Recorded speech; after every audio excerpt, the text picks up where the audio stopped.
Well, we got our CBS crew all over the country. Evan Washburn, his training camp tour, he might get MVP. I'm going to throw it out there. Started off with Buffalo and Detroit, now in Minnesota. And this does not end from him going down to the Kansas City Chiefs, bumping back over to the East Coast to the Patriots. The list goes on and on. He is going to be a very, very busy man. I'm sure his family is like, hey, buddy, football season hasn't technically started yet. Can you please come home? But the 2025 Minnesota Vikings, that's where he is right now. They're entering a brand new chapter. We got young, hungry talent. They're retooling fast. McCarthy poised to take the reins at quarterback. Justin Jefferson, still one of the league's elite weapons. This offense has some serious upside defensively. Brian Flores continuing to build a fast, aggressive unit. As we welcome in our NFL reporter, Evan Washburn, joining us now. Evan, you're looking good out there. What are the expectations for J.J. McCarthy as he takes over as QB1 in Minnesota? Well, first of all, Jenny, I want to mention that my family is well aware that football season starts in late July. There we go. This as well out there in Big Ten country.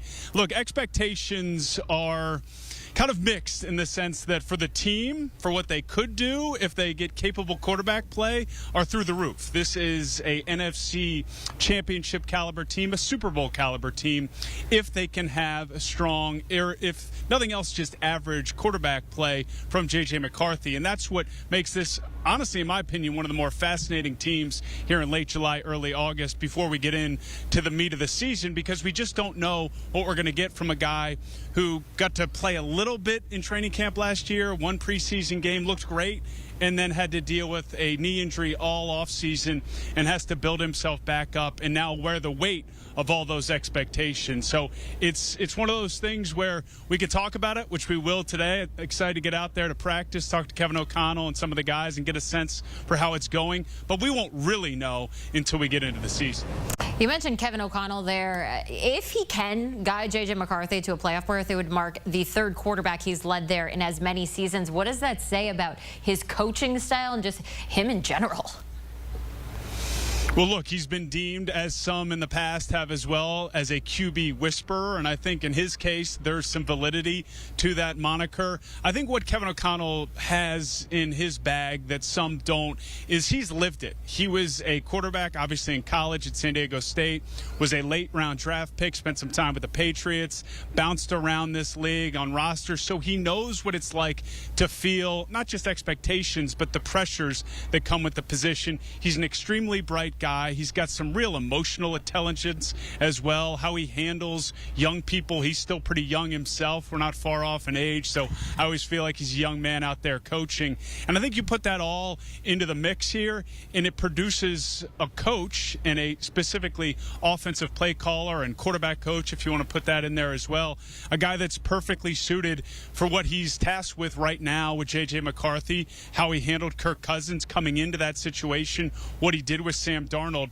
But this will be, in my opinion, I don't want to say his hardest job, because JJ is an extremely talented player that can do all the things, if not more, than those previous two guys. But again, because of those expectations, the eyes on this team, he's well aware of the fact that when you factor in their defense, what they have in terms of offensive skill positions, what they've done to their offensive line, this is a team that he's the head coach of that's built to make a run, and they need to make sure that that quarterback position is solidified. J.J. McCarthy is certainly in good hands over there. You mentioned the defense, and you look at some of the additions from this offseason, Hargrave, Allen. How does that change the dynamic of the Vikings defensive line? I love it, Jenny, because this was one of the more terrorizing defenses in the league last year because of what Brian Flores is able to kind of diagnose and the way that they ran it with all the blitzes and the disguises.